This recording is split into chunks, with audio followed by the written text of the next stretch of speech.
Leighton, we're back again twice in 1 week, but Keely Hodgkinson Why? just went out and ran 400 meters in 55:56 and then destroys the world record. We knew it was coming, but I wasn't quite sure if she was going to go 154, but this is spectacular.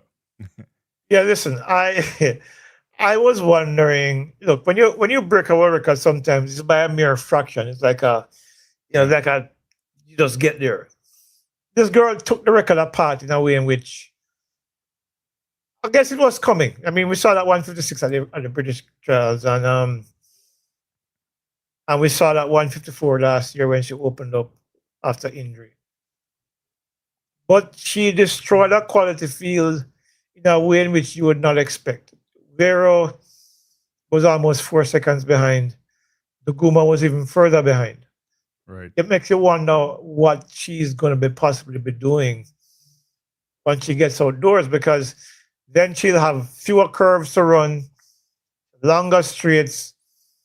She can use that speed that she has and get around the track a lot faster. It makes you wonder whether or not this is a precursor for a run at the world record of 153.28 that has been standing now for almost 40 years. Yeah, it's been a very long time. Yeah, it's not. I think it's 93 or 83. One of them is way back, but it's a long time.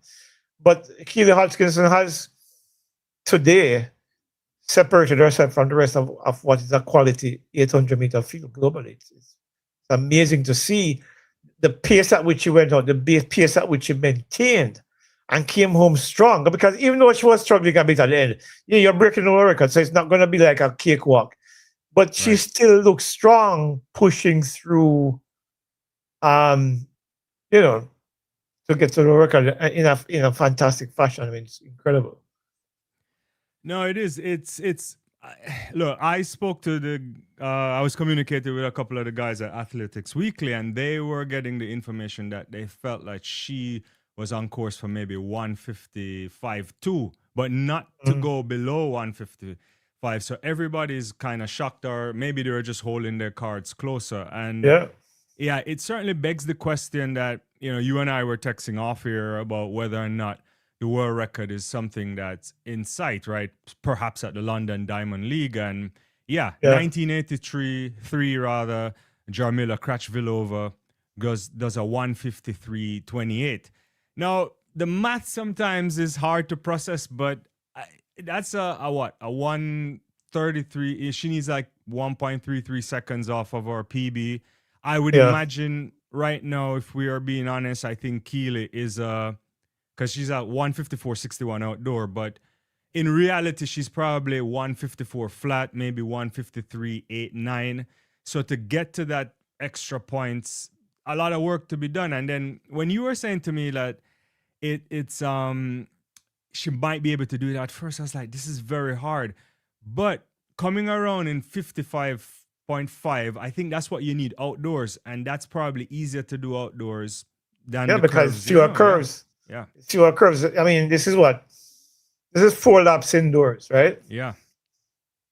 On the outdoor track is 2 laps. So you have half the curves, longer straights, and probably better surfaces to run on in terms of the energy return that you get. So yeah, the world record it might be a stretch, but I think she can probably get close. I think she can, based on what she did today. If she runs something similar to this in terms of the strategy and in terms of the energy output, I think she can get 153.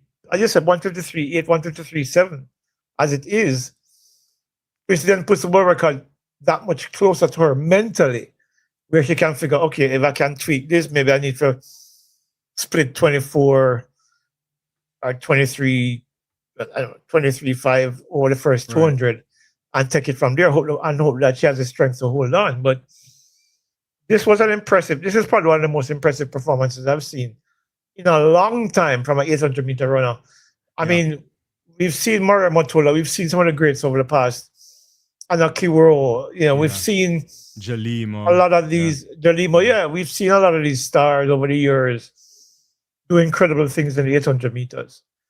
But Keely Hodgkinson, I think, is either right on par with that elite level or a little bit above, because this record has been standing for what, 25 years? Yeah, 24 And years she- actually to the date of her birth. It was Yeah. broken the day she was born. Yeah. Yeah, man. So, and she shatters it in a way similar to how Bordeaux record in Berlin in 2009. That's Right. the kind of thinking that you have. And you have to wonder how this sets her up now mentally in terms of, and then what program or what tweaks to the program she'll make when she goes outdoors, and whether or not the world record, the outdoor record, is something that they think is within reach within maybe this year or maybe next year. Maybe the plan is see where you can go this year, World Championship is next year. Maybe it's a bigger effort to break it at the World Championship because you have more quality, people who can push you to that level, and then who knows? Right now, the way people are running nowadays and the things that they're doing and new technology and the new spikes, the new surfaces, Right. nutrition and everything, it might be possible for her in a couple of years, if not before. Yeah, I agree on many of that. The only thing I would say is I think it's difficult to break that world record at a championship, but I believe if you set it up right on the Diamond League, and it's possible. So if I don't know if the rest wants to join in on a race like this, but certainly she can get Hunter Bellis the same training camp. You know, if you get WERRO again, if you get DUGUMA, if you can find the Kenyan Lindley and Odira who ran 154 last year as well outdoors.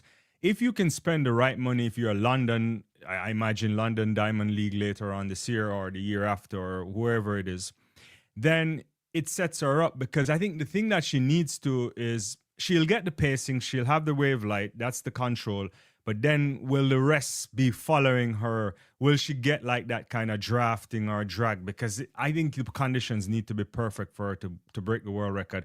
It has to be. She's really much better than I think, you know? Yeah. Yeah, listen, that drafting idea you just mentioned about is actually a very, very, very salient point, you know. Because if she can get somebody like DUGUMA or WERRO out front, and she tucks in behind, saves that energy, because then the front runner is taking the wind effect or whatever it is. Right. She doesn't have to burn that much energy to stay within touch because she has the speed. And then in the last 200, she can probably kick home and see where she can take it from there. So Astra is saying Femke has no chance. We're talking about Femke. I'm not sure what that is. Maybe he's meaning like Femke coming down to the 800 meters. Yeah. Oh, yeah. Well, yeah. Perhaps. Well, we weren't thinking that Femke was going to beat her. No, anyway, because Femke is still 4 seconds off. I mean, and she might go straight back to the hurdles after seeing this. Yeah, after seeing this today, but we go back because I sent you a video today. Of course, remember the Femke cleaning to 240 pounds. You know, she's clearly a lot stronger than she was last year. Yeah, but man, the world record is. This is what we expected. This is what we got, and we're still stunned. You know, we're still stunned, which is incredible. I am. I think it's hard to process, and in some ways, and you know, the boat moment is right. Perhaps a little bit of the David Rudisha moment as well from 2012, but in the context, and I think we have to bring it up again. One, I personally felt happy that the World Indoor record left, because you know the record isn't tainted in if we want to be factually correct, it's not. But the athlete who did it subsequently, had something there. And then we know what happens with the two all-time performances in the 800 meter women, and there's all these questions around it. So partially, you know, I'm biased in that context, and I really want that 800 meter world record to go. It's very hard, and I think it's the same like what if we put it in the same kind of similar. I think it's a tougher record, obviously, than the Marita Koch record. The Marita Koch record is a tougher record than the 800, but I think both on the women's side, for all the sprints, the 800, a shot put, you name it, they have been struggling to really attack records because the sport has not been fair to them, if for lack of a better way. But the positive thing about it is that Sydney showed last year that the 400 record is getting closer. I mean, we just saw Paulina, we saw, didn't get under 48 seconds. This is not a new benchmark. Right. Which is why I think you see people like Shawnee running 35.79 indoors. These girls are Stacey and Williams getting 39.92. They're pushing towards that 47 or 48 low barrier, where has been elusive for many of the women 400-meter runners over the last God knows how many decades. But so the goalposts have been moved, and I think the athletes are now responding to that in a positive way. Similarly in the 800, because look, when Matolda especially and they were running the 800, these girls were running 154s, 155s, and then it kind of tapered off. Right. But now we're seeing the women come back to a level where they're beginning to push closer to the record. Because I think, as I said, there's so many advantages that these athletes have now that weren't available to them 20, 25 years ago. Where the running surfaces are better, the running shoes are better, the understanding of how your body processes energy, different energy systems that your body uses, and how it's best to manipulate them. So I suppose it's about time, I suppose, that the records are being challenged in a more serious way than prior to know, especially to this current generation. So but it's really good to see. Yeah. But that, even though you're making that point, and that's true, and a lot of times we look at the improvements in the sports science, the bicarb, the this, that, or whatever, the energy return shoes, the tracks. It even makes you the point even more that you realize how much of a disadvantage the women are at when we have some of these records on the books for so long, which we have enough to suggest that they shouldn't really be on the books. But we can't change that, and I'm happy that there are women like a Femke, like a Sydney rather, like a Keely right now, who are pushing barriers and hopefully possibly Femke too, because look, Femke has good 400-meter speed. If she can find a way to manage her energy systems a lot better, once she gets acclimatized to the 800, you never can tell. She might be the athlete who comes to really challenge that world record because of what she's coming from in the 400-meter hurdles. That advantage that Keely might not have, because on the flat 4, Femke is much faster than Keely. I think we can all agree on that. We can agree. I think she could, if she took it seriously, she would be a 48 runner for sure. Yeah. So with that in mind, I think Femke would probably, with the right training and with enough races under her belt in a year or two, could possibly challenge that 153 too. I mean, you never can tell.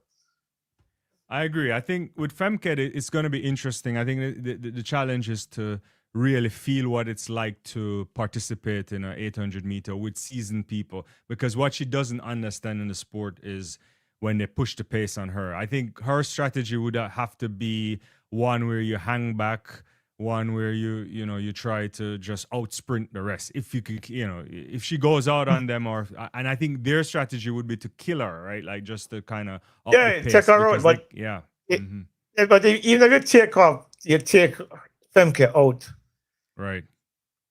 Theoretically, it should be easy for them to stay in touch with them because she's that much faster in terms of her flat speed. So while they are pushing for probably 51 for the first 4, Femke can probably tuck on somebody and run a 51.5 or 51.2 without exerting that much energy and still have enough to come home. But I guess, the key thing again is whether or not her energy systems will last the entire second 400. And that's something that she says they're going to have to work on with her strength, maybe some over distance work. The kind of work that will get her lungs and her body into the kind of position where those energy reserves are there for the last 200, or maybe even 150. But that's how I would see her running on. No, I agree with you about 100%. And maybe one last point on that would even potentially be maybe she would have to drop some weight too, because you know, to carry all of that muscle. I mean, she's not. Was that Femke? Yeah, she's not that muscular, but you know, you don't Oh, want. she's Yeah, she still is bigger than the current 800-meter girls. You know, women rather. Yeah, I guess that's something that you've taken into consideration. Yeah. Yeah. Sonia says hi to you. Dynamics coming in the house to say good evening, and Evening, guys. Spider-Man 1918 on your channel says 48 is a stretch. She still has a Sydney problem.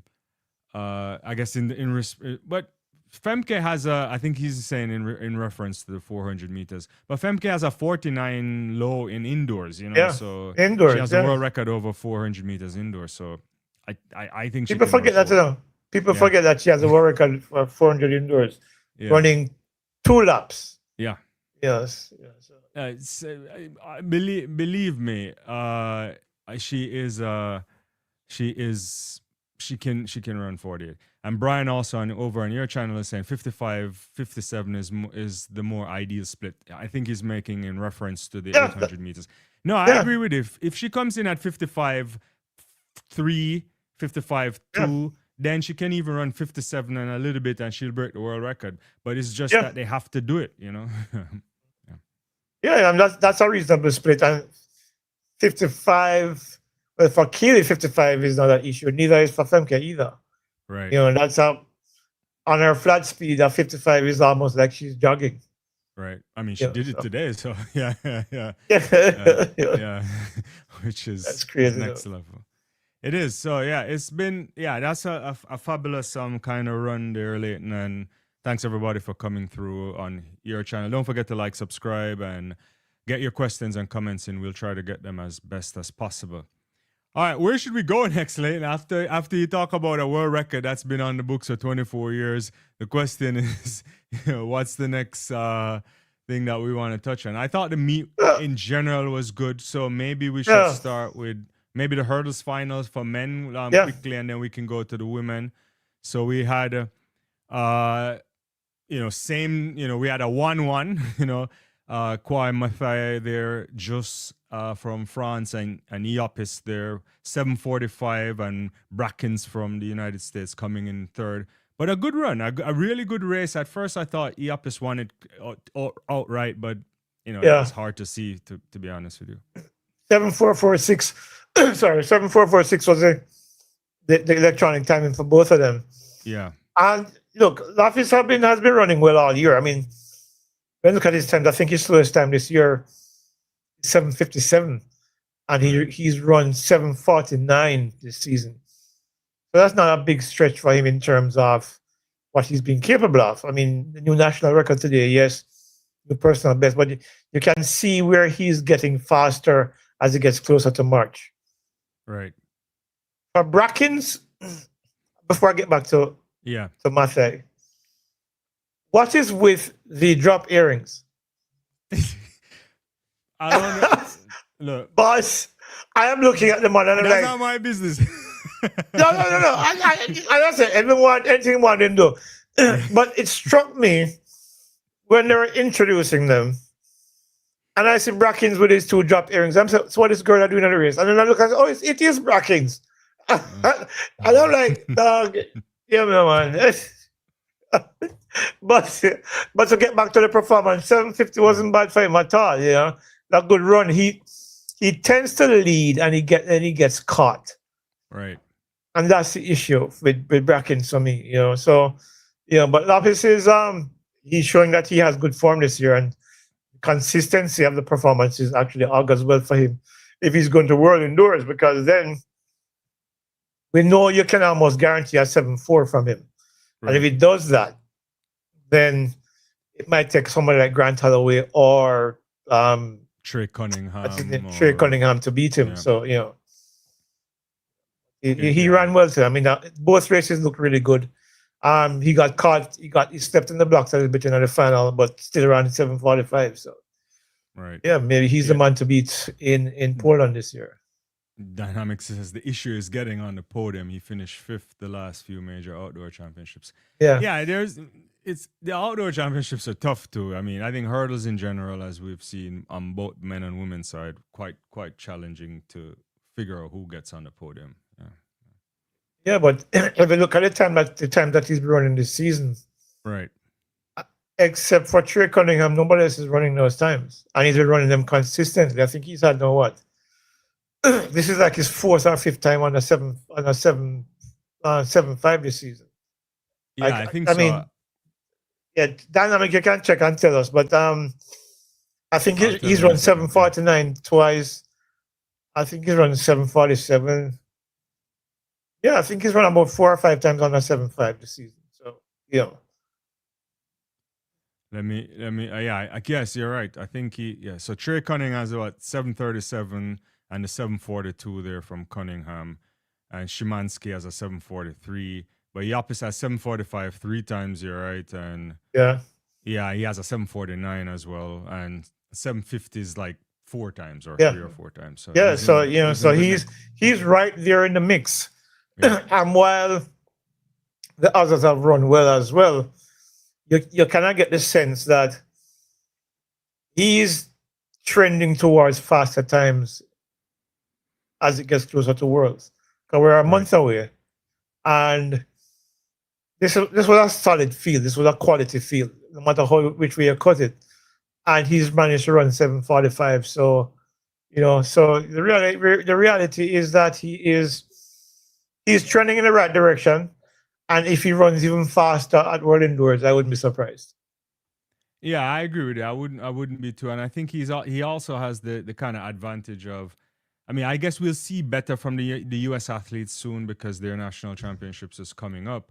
But I think he has that. He'll be fresh going into the championships. The one thing I would say, I don't know if you when you watch the semifinal, your thoughts on Simonelli, because I think he's been kind of up and down for me, and I don't know what to make of him because I think he's a really big talent. He's had a 750 this season I think in Madrid, but here he was 763, just didn't get into the final. Yeah.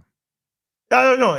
You're probably right. I mean, I don't know what's going on in his background in terms of his training or whether that he's healthy or not. But he has been, as I said, up and down. He's been inconsistent all year. You're not quite sure what you're going to get from one race to the next. So unless there's something going on with him that we are not aware of, the inconsistency is kind of worrisome. But these are the hurdles. Yeah. This is, like we said for the women, on any given day, somebody can come through. I mean, look at Belocian. I mean, he was an outstanding junior. But he's not been that consistent. And I know he has his injury issues, but he has not been that consistent as a senior athlete. Ran well today without winning, but you're kind of hoping, given what I saw from him as a junior. If I remember correctly, he beat Jahil Hyde as well as a junior. I think I could be wrong. I don't remember. Yeah, I'm trying to remember. Yeah. But and I know he has had injury issues. I know he had significant injury issues over the years. But I don't know. He's not getting any younger, so he needs to strike while the iron is hot. Yeah, because he's 30? He's 30 now. So he, as you know, the French always take those the Guadeloupean athletes, and last year he had a medal. He got a silver medal last year at the World Indoor Championships. But as a kid he won in 2014 in Oregon. I remember that one, and then before that he had got bronze in Barcelona over. Because Jahil, I remember Jahil had run in 2013 in Donetsk. I think it was Jahil had set the world record, the world under 18 record the year before when Jamaica won 6 gold medals. So but I know he's beaten. He beat Tyler Mason in that final. So it was Belocian, Tyler Mason, and then it was Tyler Mason, not Jahil. It was it was Tyler Mason, right? Yeah. Before the the people with the internet come and tell us really quickly. Yeah. All right. Speaking of, since we were on the women, and I see Ferdinand coming through. He says at least run a fast 200. I think I missed the point on that, so maybe you have to tell us again. But you mentioned the women at any given day we can get real high quality standards, and Devynne CHARLTON is warming up nicely. Leighton. I think she's always eyeing what would be a three-peat if she went back and got Yes, that it would be title. it would be a three-peat. Yeah, man, it would be a three-peat. The thing with her, Yeah. we saw her start out the year losing to Danielle Williams twice. Mm-hmm. But you saw today the indication that she's rounding into that kind of shape where the world record again might be under threat. You never can tell. Remember last year she wrote the world record twice, right? 767 and then 765. Yeah. If it wasn't last, it's the year before. One of them. I'm trying to remember. Yeah. Yeah, but the thing about her is that, you know, her coach clearly understands her better than she probably knows herself. Because the way he conditions her each year running indoors is that she tends to roll into her best when it comes down to the things that matter. Her challenge is outdoors. Her last 5 hurdles, honestly, I spoke to her about it already. It's something that she's working on. But for those 60-meter hurdle thing indoors, she's impregnable almost. I mean, when it matters is when she wins. And right now, 779. Yeah, I was very impressed with her performance today, and she looked really good. I love her speed between the sticks. Yeah, you know, she was really snapping down and getting ready. I mean, launching early and getting over the sticks and coming on quickly. But who I was impressed with as well, last year, coming into this season, Meg's PB was 798. Right. And of course, as we all know now, she changed camp. She's in Kentucky training with Devynne, with Masai Russell. But did I expect her to make that kind of improvement as quickly? A full 10th of a second, you know. This is 793 in the preliminary round and 788 in the final. So I want to stop you before you go further, because every time you talk to Megan before a race, she does something special. If we go back and you talk to her the night before in Jamaica, I think she ran 12:3. And you spoke to her yesterday, and she comes and does a PB twice. Go ahead. I just want the people to know. Maybe it's the Leighton Levy luck, you know.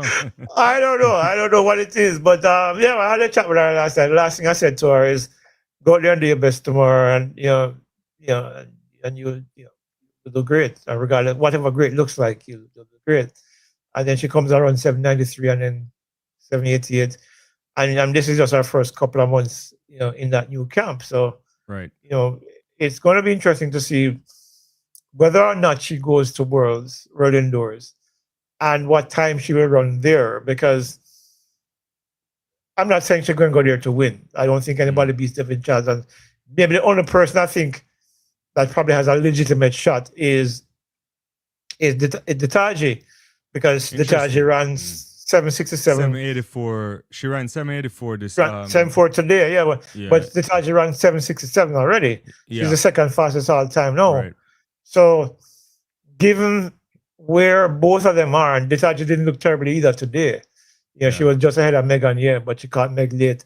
But Meg beat Visa and Alicia Johnson and some other people. But the thing about it is that too, and I thought Bapte was looking good from the last couple of races recently too. Yeah, true. So I think if Devynne is vulnerable to anybody, it would probably be to Ditaji KAMBUNDJI. But right now it looks like if I would have to pick somebody to win in March, all things being equal, I still have to go to two-time defending champion.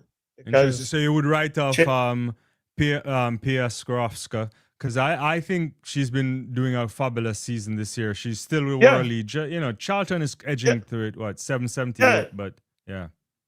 Yeah, but look, when it came down to the crunch today, who won? Right. That is how I judge people sometimes. It's not what you do leading up to.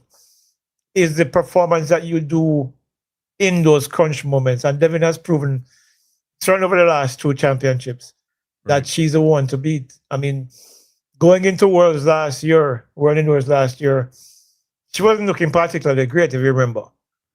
You're right. And then she went in, ran a decent time in the first two rounds, and come to the final and just won. You know what I mean? Hey, this is what I do. So I'm thinking that she's looking like she's trending towards the 7.6s again, 7.79, not that far away given what we know from the hurdles. And Right. you know, Coach Lovey has her right where I think she wants to be right now. Yeah. No, I agree. And if we're being honest, I actually loved the interview with her afterwards because you could see a kind of confidence. You know, it's not always what the athlete says, is sometimes it's how they say it. And she felt ready and she's warming up, and I think there's something there. It makes sense. If she wins on 300 bounce, she joins what? Is only Grant Holloway has done this, right? Oh yeah. Yeah, someone can check to be sure. Just I don't want to make mistakes on the internet, but I believe only Holloway has gone 3 in a row for this. So this would be a special moment for her. It's also something where she's much stronger, as you mentioned, because you know she got into major finals now outdoors, but it's still a bit further away for her. So yeah, they those still have 5 to do some hurdles, those 5 adjustment. last hurdles, a lot of work left. I don't know if it's her inability to maintain momentum after the hurdle Right. number 5, because even the major championships, you know, if you look at the last few major championships, if I remember serves me, she was Right. in the lead or aligned with the lead at the first 5 hurdles, and then from hurdle 6 onwards, then she falls back. So I don't Right. know. I don't know what it is. That's something that they need to work on or have been working on. That's not becoming reality in those moments. But you know, indoors she is queen. You can't argue with that. Yeah. No, she's very good. And when you think, I mean, we shouldn't extrapolate too much, but I guess the question will always come, like when an athlete like even Megan, doing the indoors, you know, how do you assess like what is that doing for her, outdoors? And because sometimes she comes out, I thought she was really, I mean, it could be the camera angle, but she was out really well early today, and you Yeah, know, she was. eventually She, got she caught, right? and she and Devynne were out early, and then the field caught her. Right. What Meg told me in the interview that I did with her that was not we couldn't publish Right. for reasons that we'll get into right now. But she said she wanted to run more indoors this year, Mm. and because she wanted to experience it more frequently to see what it feels like going through the season and stuff like that. So first race 8:21, second race 8:04, then 7:93, then 7:88. Yeah, I think she is in a good place for her training, and I think she's in a good place mentally. And I Right. think, given what we've seen from her for the last 2 or 3 seasons, where she's gradually gotten faster, 7 outdoors, 11, but I'm talking about 11, 12 fours, 12 fives down to 12 fours, down to 12 threes. Meg is somebody who always tries to up her game in the following season, and injury robbed her of an opportunity in Tokyo last year. Right. So who knows? Maybe she's thinking. I know she's not thinking about Commonwealth Games. I don't think it's on her agenda this year. But maybe she wants to go to World Indoors and see what that feels like. And maybe who knows? I mean, it's going to be tough for her to be on the podium there, given the quality that we know is indoors. But just the experience, I think, would probably help her outdoors as well, given whatever technicalities they have to work on. Mm-hmm. That will help her indoors. I help her speed over those first 5 hurdles. It will probably help her get down from 12:31 to maybe 12:29 or 12:28 or somewhere in the 12:2s. That puts her in the conversation outdoors. Right. So it's I guess time will tell that story. No, I agree with you. Yeah, for sure. If you show up to a major championship in a 12-2 shape, you can start holding up your hands for a potential medal. It may not always work that way, but that's the kind of shape you want to go. And when you think about the 2 athletes that could raise their hands to represent Jamaica at the World Indoors, it certainly has to be Megan and Daniel. I don't think there's anybody else that could push them out of the way in terms of the amount of races that we've seen and quite frankly the form, right? So Williams wins the first couple major races in the United States in Boston and Millrose, and Megan has been running most of those as well, and now she's done PB twice in one day. So I think she should go. I think it'd be a nice thing for her to go to get that experience in that intensity and find out if she can produce in that intensity. I don't know about Ackera Nugent, who was bronze medalist last time out. Right. Because I don't know. I haven't seen her run, but she hasn't run in her short hurdles races so far this season. Right. She's Saw running her nice on 400 Saturday, meters. 55.6. Her legs look a lot bigger. Yeah. Brother, I'm telling you, man, her legs are thick like trunk trees now. I know she's run that off because I think it's because of some strength work that I know they've been doing with her. Because one of the word is that she, when she came to them, which is incredible to think about it, that she was incredibly weak. And she can run 12 too. And she ran 12:24. So you have to wonder when she gets stronger, what she's capable of. Right. You know, so, and that strength is there now. I mean, 55 for 400, something that she said she doesn't want to do again. You know, but it tells you that she's a lot stronger than she was in previous years. So clearly, Coach Sewell and Glenn Mills are working on cooking. You know, they're cooking, and is going to see what kind of dish Ackera produces, whether it's indoors this year or outdoors this year. 3-star Michelin, you know, something of the sort. Yeah. That's crazy. Yeah, no, I mean, it puts even her career so far in context too, because sometimes you don't get the back-to-back Ackera that you need at these major championships. But yeah, which is probably one of the reasons why she was, because she wasn't strong enough to go through the rounds and do what she needs to do. All right. Somebody was further than was saying. Oh, so is there a comment?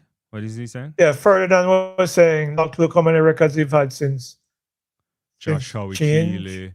I think he's talking about Buffy and Vera. Maybe this season over the 800 meters, I guess. Yeah. Josh Howie this year. Yeah.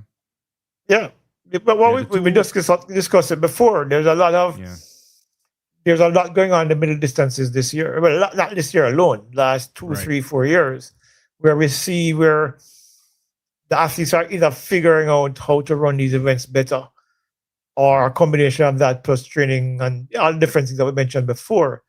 But certainly the middle distance runners are making a big name for themselves in the last few years. And this year so far is no different. Right.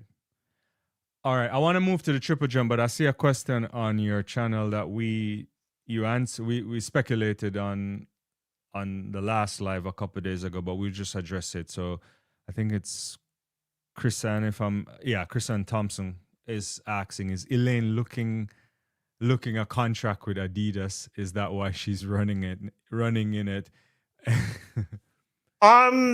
What I think is happening with Elaine, and it's something that we discussed last year about Oblique. Oblique ran the 100-meter finals in Tokyo in our middle distance spikes. I think Elaine has found as pair spikes that her feet are comfortable in. Because, and it's not just her, the Puma sprint spikes last edition or last couple of editions, I've heard a number of athletes complain they don't like it. Yeah, it pulls on their Achilles and it pulls on their, and it's very uncomfortable for them. So in the search for shoes that make you more comfortable with, I think Adidas is winning that battle right now, because we've seen nobody do it, and we see Elaine running in it. I don't know if Elaine is working on a contract with Adidas. That's something I have no clue about. I'm wondering if that's even possible, because she's 33. She hasn't run in 2.5 years. Would a shoe sponsor sign her to a contract that would probably take her into 37, or our 2-year contract that takes her into 35? Do they want to take that risk given what they've seen from her before? That's a question that only they can answer. Right. Unless it's something like a 1-year contract or a 2-year contract with heavy incentives. So it's laden based on performance more so than any baseline. Because if Elaine... Go ahead. Yeah, go ahead. No, I suspect when you think about Elaine and the type of athlete that she is, even everyone hopes if she were to return to any semblance of proper form, then she could be in the conversation for medals potentially. We don't know for sure, and I suspect any sponsor would want to associate themselves with something like that. But it's a heavy risk, I imagine, as the way track and field contracts are structured. Yeah. If you're looking at an athlete who is on the wrong side of 30, right, an athlete who has not competed effectively since 2022, that's almost 4 years. Remember, she went to Commonwealth Games and Worlds in Oregon, when she got bronze and Commonwealth Games, and she won the double. Elaine hasn't done anything since that time, primarily because of injury. If you are an executive or an agent looking to negotiate something for her, what do you negotiate on? You can't negotiate on something that's happened 4 years ago. Right. You have to negotiate on something that's happening now. So maybe if she gets an opportunity early the outdoor season, maybe April, maybe one of the Diamond League meets, or maybe a meet in New York or somewhere, and runs a 10-9 low or a 10-8 high, maybe I might consider a short-term contract for her. I'm not an expert on it. I can only speculate from a common sense perspective of whether or not I would sign a 33-year-old athlete who has been hampered by injury for the better part of 5 years. Because I mean, she won in Tokyo, and she won in Oregon in August that year, 10:54. But after that, she has not gone back to that level. And then for the last 2.5, 3 years, right? she hasn't done anything really at a global level. So, would you sign someone like that if you were an executive for any shoe company? That's the big issue. So that she's running in a pair of Adidas spikes, it might just be what is comfortable for her now, and not necessarily alluding to anything like a contract opportunity. That's why it could be similar to the Fred Curley situation when he didn't like the spikes once he moved from Nike to Asics. Was it Asics? Yeah, and then back to Nike again. Yeah, and I just to follow up again, she was Kristen is asking, Puma and Nike has middle distance spikes too, so why Adidas? I think Leighton is speculating on whether that's the case, using oblique as the answer. But you're right though. Adidas has been winning. Even if we go back to the road shoes too, as much as we think about the Nike shoe that what's his name? Not Kipketer. Kipchoge. Kipchoge, right, Kevin Kiptum, when he broke the world record, was in the Nike. It was in the Adidas shoe, and the Adidas guys are winning a lot on energy returning their shoes as well. But that's a side note. Let's get back, Leighton, in the interest of time, to the meet today. So I thought the triple jump was fantastic. I like you, we probably didn't get to see as many of the jumps. We saw a couple jumps from TRIKI and also Jordan Scott and Martinez. And at the end, going into the final jump, TRIKI was leading with 7:12 and Scott 7:11, and then the guy goes out to a big world lead of 17:35. Yeah. Your thoughts on that? I thought Jordan looked good, and it was good to see season best performance for him as well. Yeah. Yeah, I think Jordan will come out from this meet feeling confident. Remember last year, he opened up similarly with some nice 70-meter jumps, right through. And I think he got 17.4 last year. Trying to remember what distance was the PB last year. So this is a good way for him to start out. And then now there's something for him to work with and to build on. So I'm talking to his coach after that last jump, which was a no jump, full jump, which wasn't particularly good anyway. I wasn't quite sure how big it was. The last jump. It wasn't beyond the 17:11 that he did. Yeah, it looked more like a 16:90 something.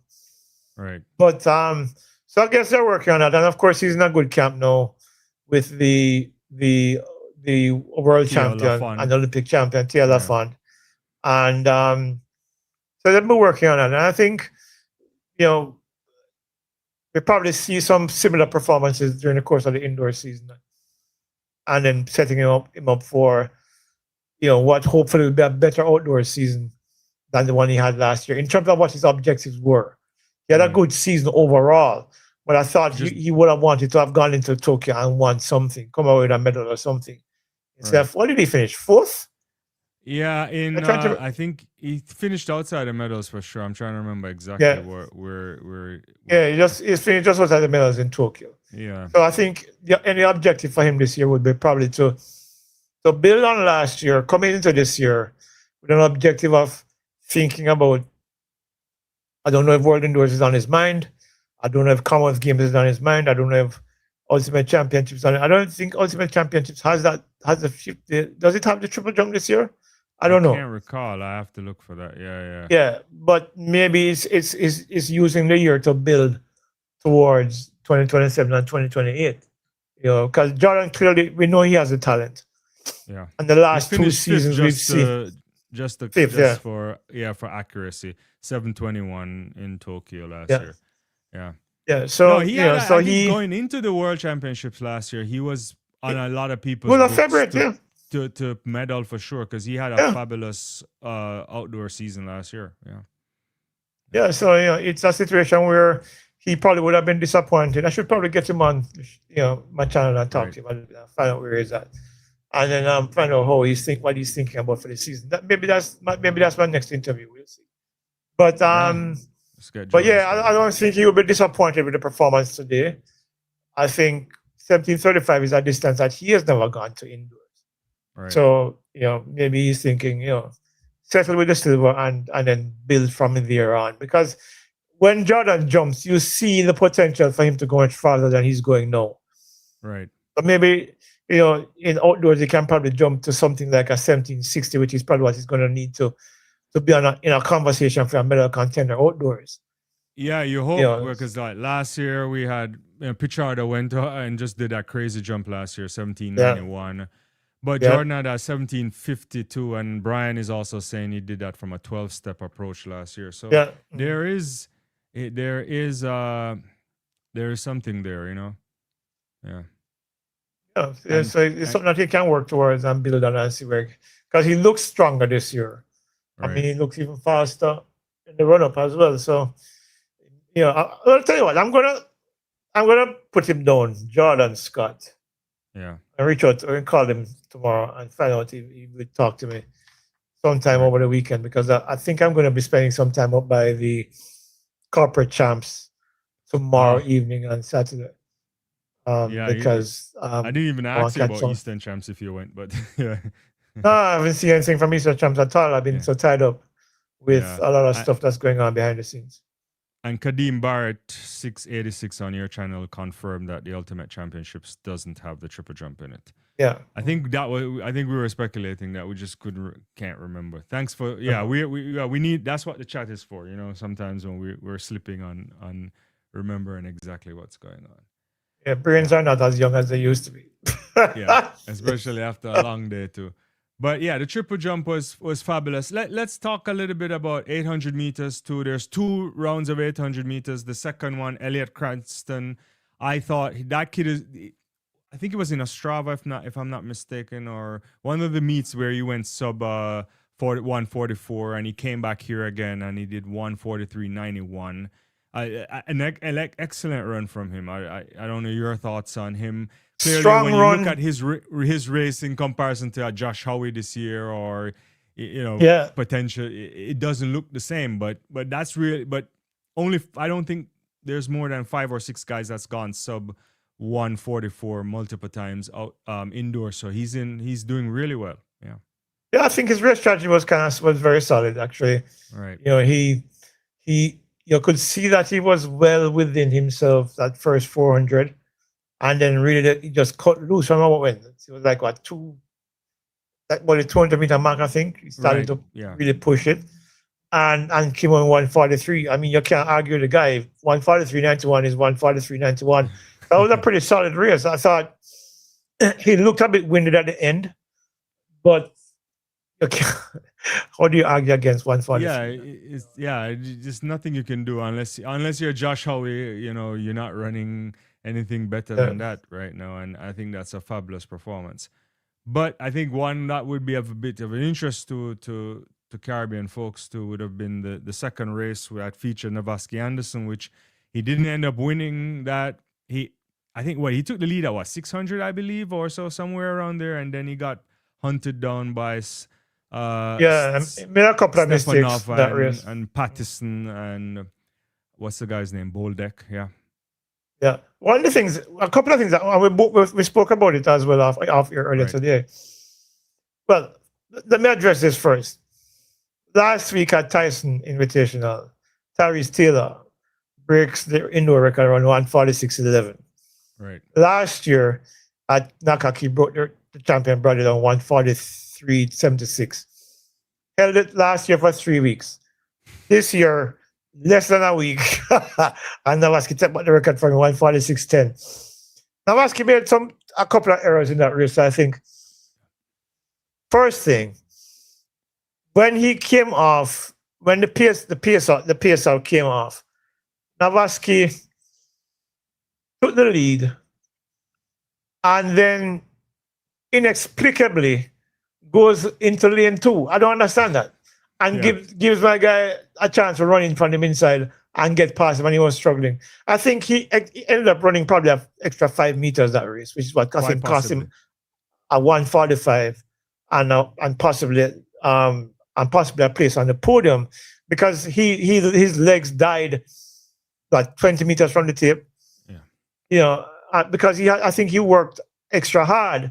I think he learned from it. I think when he and his coach sit down and look back at the race, they'll see where these mistakes were, some glaring mistakes. He went too early, first of all, and then he gave up all of that space on the inside lane and was past on the inside. You know, I was never 800 meter run, but yeah, common sense tells you nobody passes you on the inside. You make them go around you. You know, so that's something that he learned from. But still, it's a good time. 146.10, taking the record back from Tyrese, who held it for just under a week. I look at that race. Yeah, go ahead. Yeah. No, and I was just saying that it's going to be. I think those two of them are going to probably push each other some great times in the coming years because both are young enough, and I think it will help Jamaica's 800 meter running significantly. No, yeah, they certainly stepped up last year, and when you talked to him, he didn't really give you a time about what he's looking at, but they know the landscape. They know you have to run low 142s, potentially 141s to be in a conversation. But if he executed the race better today, I think he probably could have run 46 flat or so, or even somewhere maybe 45. Yeah, or 145.9, and something. And I think he will have a lot more energy because I think running on the inside and then shooting out to the outside, you end up running maybe 5 meters more. Right. So. And he did it twice in the race, early to take over, and then later, when he got the lead, he wasted time again. Travels far. I don't think Femke is ducking. She has an Achilles issue, and knowing her and her coach, they are careful. They want to ensure that she's healthy for the outdoor season. I agree. She wouldn't. I mean, she would be ducking against herself today, right? Like I don't think that was an issue, right? Femke ducking. Yeah, Femke does. I don't think Femke hides. Let's be honest. Yeah.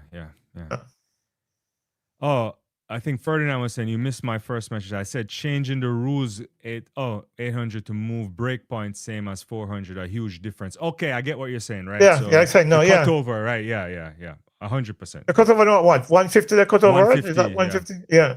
Yeah, something. Yeah. Yeah, understand that point now. The clarity is now there.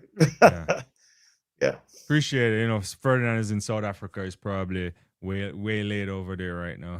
Yeah. Or early morning, actually. Yeah, early morning rather. Yeah. All right, some other good performances. We go back to the field. We got a first 6 meter jump today from KARALIS there, and gotten some there. He's 590. That was a big jump for him too. I thought. Good quality competition. I think outside of Mondo, I think KARALIS is easily the next best out there. Yeah. And I think it demonstrated. Okay, he attempted 607 to 3 times. Yeah, but still, he could have cleared it. Yeah, getting over 6 meters, the first to do it this season, is impressive. And what I like about him is that he brings an energy to the pole vault, right? That I don't even think Mondo brings it because of what we know he's capable of doing. KARALIS brings a kind of star quality. That is, he's always engaging the crowd. He's always, he has that vibe about him, and he jumps well, and he jumps consistently well as well. So I think good performance from him today in a quality field against quality competition and quality heights as well. So yeah, I thought he executed well. I was a little disappointed when I saw him fall short on the final attempt of 607. He didn't even approach the bar.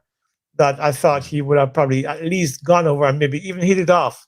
But he just, like, I don't know what happened, maybe ran out of energy or something. But he looked good, and I would love to see him get over 610 outdoors. Right. That he can probably, and I use the term loosely, battle Mondo, for props. Fernando says, let me go sleep.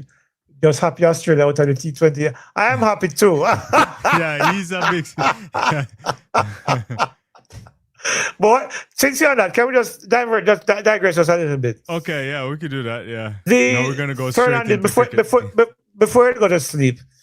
Do you think the pre-seeding was wrong because it has all the top the group winners in the same group, and then all the second place guys are the runners up in the other group? To me it seems ridiculous, because then there's no advantage to winning your group then. Right. And that's what these competitions are about. If you have the benefit of winning your group, why shouldn't you have the benefit of getting a little bit of ease in the round of 8? It's the whole thing is just wrong. No, I really hate it, because when you think about it, look how well, surprisingly the West Indies did, so far, right? Yeah, boy, knock on wood. Yeah, they won every match convincingly as well, and 8 points. South Africa's beautifully well as well. Zimbabwe, and then now you look at this table, and you have a group of India, South Africa, West Indies, and Zimbabwe. All the 4 teams are on one side of the thing, and then England, New Zealand, Pakistan, and Sri Lanka over on the other side. And I don't think it's fair at all. I'm not sure I like the way they seeded it. I think India has too much power in the ICC. Right. I think they do that. I think they do that to give India an advantage, where you have all these big teams, all the top seeds in one group. Right. The likelihood of India emerging without worrying about who is in the next zone is an advantage to them if they get out there. Yeah. And because of how good they are, they're willing to take that risk and then shortchange other teams like South Africa and the West Indies. I mean, the surprising West Indies and surprising Zimbabwe. Because they beat Sri Lanka this morning quite handily. That was an exciting match. Yeah. So I think India has too much control, and I think it's actually, I know we're digressing even further, but it's hurting world cricket in Test cricket and the shorter forms of cricket.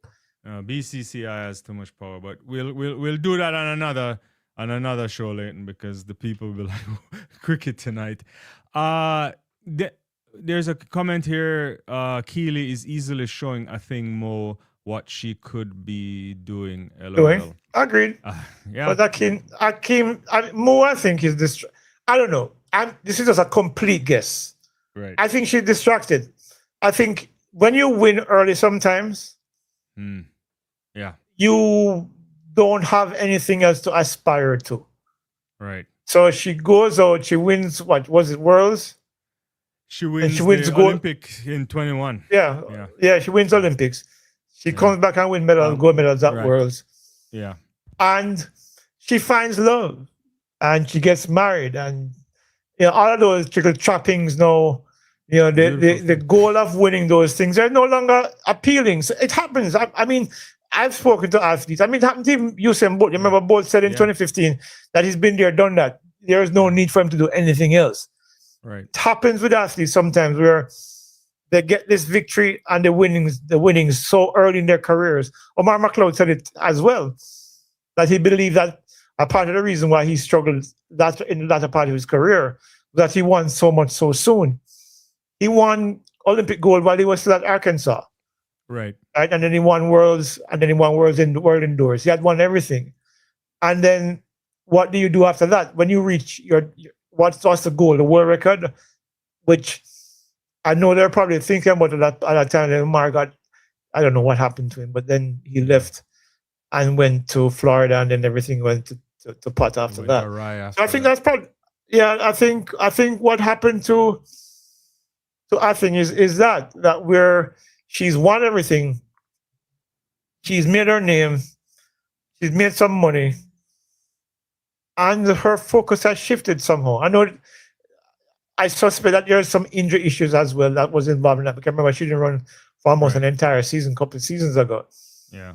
But I don't know, man. It's disappointing because I remember when she was at A&M, she and Cherokee Young, and that 4x4 team that they had, that was really good. I mean, I'm going to do a video on 48 or 400 meter runner too, right? Yeah. And to see her now, she's not even present in the sport. Yeah. Before I was about to say this, but I'm glad that objective. I was waiting to get this point in, but no, I don't have to claim it on the internet, so I can say objectivity said it because he has it on your channel. He's like, Athing is talented but not passionate for the sport, and that's the interesting thing. We've had those conversations, and I'm always hesitant to use this explanation because I think we can lump even the likes of a Michael Norman in this. But I don't have enough facts to say it, and it sometimes is a injustice to the athlete to suggest that's not the case. Yeah, Michael Norman. Yeah. I think. How do I coach this? I think Michael Norman has anxiety issues. The reason why I said this is that there are times when he was on top of his game, when he just was in college and just came out of college, his performances tell me that he's not comfortable with the limelight. And he is not comfortable being someone who there's expectation of. This is just a vibe I get. I have nothing empirical to go on here. And then he was running the 400, came on the 200, and he went to the 100. You remember? He's like, he can't make up his mind what he wants to do. It was like a loose cannon move. Yeah, I don't understand him. And, he's another talent that is falling by the wayside. And it's unfortunate because I think he was extremely talented. And somebody who, didn't he win Worlds?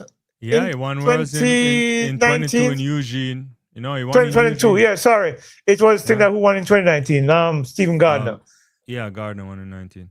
He won in Eugene. He had double medals there. He was on that 4x4 gold medal in the Olympic Games the year before. And, he didn't do well in that games, I don't think. But this is a guy that's run 40, 43, 45. And we thought since 2019, he was in that great race too with Fred Curley and all those guys too when they were in NCAA athletes, right? Yeah. So I don't know.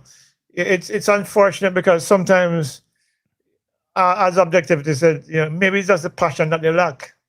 Yeah, possibly it could be. Yeah, but and also, if that's the case, also, I guess we should be okay with that, right? Because for not everybody to be at the top in elite sport is talent plus all of the preparation that comes with it, and it's a lot of pressure. Yeah, and not everybody wants to do that. Yeah, a lot of people don't want that pressure because they can't handle it. Right. And which is back to the anxiety point that I just raised. That being in the spotlight consistently like that sometimes takes its toll on athletes. If you're not mentally prepared to handle that kind of pressure, then it makes no sense, And so I said, what's this? Damari Sales is kind of, he's probably endorsing my whole point where, she's done everything, and there's life after track and field, I suppose. Right. Yeah. Well, we've been over an hour, but I think there's a couple other performances we can. The 400 meter for women didn't really give me much. I think Zaplatelova did well Yeah. enough to run down Lika Klava, but it was like 51-40 to 51-57. Yeah. So nothing Yeah. too special there, Leighton. Just I think Leaky needs. I don't know. I don't think she has a proper race plan. yeah. She runs one way this week and she runs one way the next week, and then sometimes she loses, sometimes she wins. You don't see a specific plan. Last time when she raced, she went out hard and then faded badly at the back end. Today she didn't go out as hard, but didn't have enough left. I don't know. Somewhere the solution lies in between those two models, and and she's not consistent at all. You don't know what she's gonna come with next at all. It's kind of disappointing because I like her. I like her as a competitor. I like her, as an athlete. I think there's something about her I like. I like her energy. Yeah, I think physically she's fit for the sport. She's a good height, good body mechanics and all movement. If she gets it right, she's a good athlete. She's certainly does a wonderful job on the Dutch team. But yeah, I don't know. Maybe she'll get it right. I mean, we're not putting her in a conversation for medals, but certainly she can be running much faster and more consistent than she normally does. Let me work with our race model because whatever models they're using are not working. Yeah. Or she's not consistent with it. Quite possibly. Quick points. The women's pole vault was good. Suchej, I think she's been having a good amount of jumps this year. It's only 470, but Katie Moon was back today. I thought she was going to win, but clearly all three women got 470. But count back for sure created. I think that event is competitive, but it's not. It's not exciting me like it used to. As I said before, Izanbayeva spoiled me. Yeah. And so the 470s and thing almost feel like they're champs. That's to me it is. I don't know. I don't want to be hard on them because it's not easy to clear 4.70 meters. Right.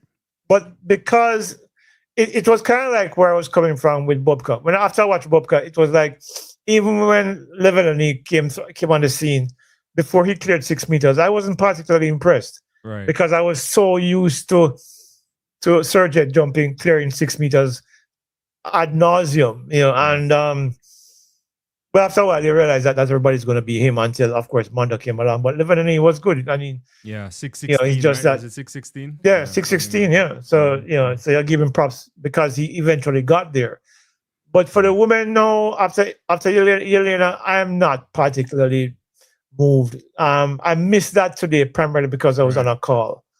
And I don't think we've had a 5 meter jump in a long time too. But in a long while, great, though. I mean, she has a lot of ability. I don't know if she'll get back there. The Mall twins, or is it Malia? They have gone. One of them have done 490s. I think there's some. I think we have a few athletes that Nina Kennedy. Is it Kennedy? Should be able to do those jumps.